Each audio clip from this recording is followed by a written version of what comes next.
तो भाई इसमें देखिए हमारा जो क्वांटिटेटिव टूल्स का जो रिवर्स रेपो रेट है वो आरबीआई कैसे कंट्रोल करेगा, मॉनेटरी पॉलिसी को कंट्रोल करने के लिए कैसे यूज करता है वो देखते हैं। भाई रिवर्स रेपो रेट आपको पता ही चल गया कि कॉमर्शियल बैंक्स को जो लोन प्रोवाइड करवाता है आरबीआई, वो हमारी रेपो रेट होती है।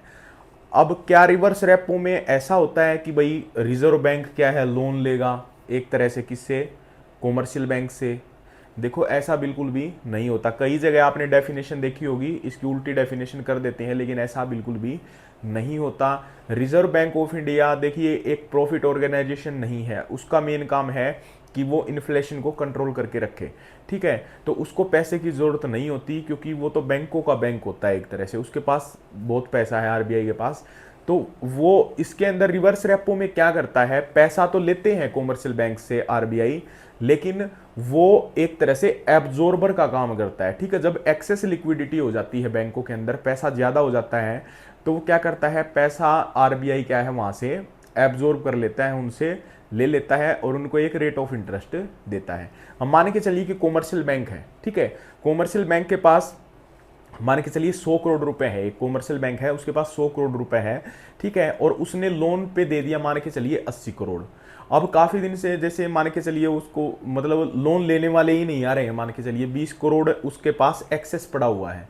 तो अब उसके अगर उसके पास एक्सेस है तो उसको कोई भी इंटरेस्ट मिलेगा नहीं बैंक को। तो बैंक क्या करता है, आरबीआई के पास अपना क्या है पैसा जमा कर देता है एक्सेस, ठीक है, क्योंकि उसके पास ज्यादा है, ताकि उसे कम से कम जो रिवर्स रेपो रेट होती है, जो इंटरेस्ट रेट, वो उसको मिले, ठीक है भाई। और एक बात आप बिल्कुल ध्यान में रखिएगा कि जो रेपो रेट है वो ज्यादा होती है और रिवर्स रेपो रेट है वो थोड़ी कम होती है भाई, ठीक है। अब रिवर्स रेपो रेट क्या है, reverse repo rate is the rate at which the central bank absorb कर लेता है, ठीक है भाई, सोख लेता है the access liquidity of the commercial banks. जो कॉमर्शियल बैंक के पास जो एक्सेस लिक्विडिटी होती है उसको एब्जॉर्ब कर लेता है, ठीक है। अब बात आती है कि इन्फ्लेशन और रिसेशन की कंडीशन में आरबीआई रिवर्स रेपो का क्या करेगा। अब आपको पता है कि इन्फ्लेशन के अंदर प्राइसेस बढ़े हुए होते हैं, लिक्विडिटी लोगों के पास बहुत ज़्यादा होती है, तो सीधी सी बात है कि लोन अब क्या करने हैं हमें, कॉमर्शियल बैंक को कम करना है। आरबीआई क्या करेगा, आरबीआई इसकी रेट बढ़ा देता है, इसलिए बढ़ा देता है ताकि जो कॉमर्शियल बैंक हैं वो आरबीआई के पास पैसा जमा कर दें, ठीक है, मतलब एब्जॉर्ब कर लेता है एक तरह से। तो एब्जॉर्ब कब करेगा, जब इसको वो इंक्रीज कर देगा, ठीक है। तो increases, reverse repo rate increases हो जाती है, बढ़ जाती है at the time of inflation, RBI इसको बढ़ा देता है ताकि वो क्या करे भाई, लोन है, ताकि कॉमर्शियल बैंक ज्यादा लोन न दे पाए, ठीक है। अब बात आ गई रिसेशन की। रिसेशन में क्या करता है, इसको क्या कर देता है, डिक्रीज कर देता है भाई, ठीक है, इसको कम कर देगा ताकि कॉमर्शियल बैंक है आरबीआई को पैसा ना दे, ना जमा करवाए वहां पे, ठीक है, और वो क्या करे, ज्यादा से ज्यादा लोन दे। अब बात ये आती है कि इसमें आपको पता ही है कि हमारा जो आरबीआई है, ठीक है, और यहाँ पे है हमारे कॉमर्शियल बैंक्स।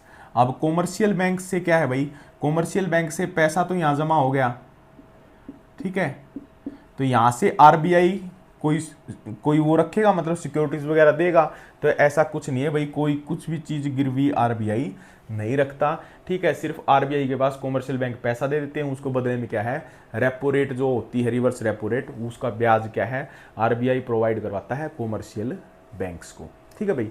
तो ये आपको टॉपिक अच्छे से समझ में आ गया होगा। तो अगला जो टॉपिक इसमें रहेगा वो रहेगा हमारा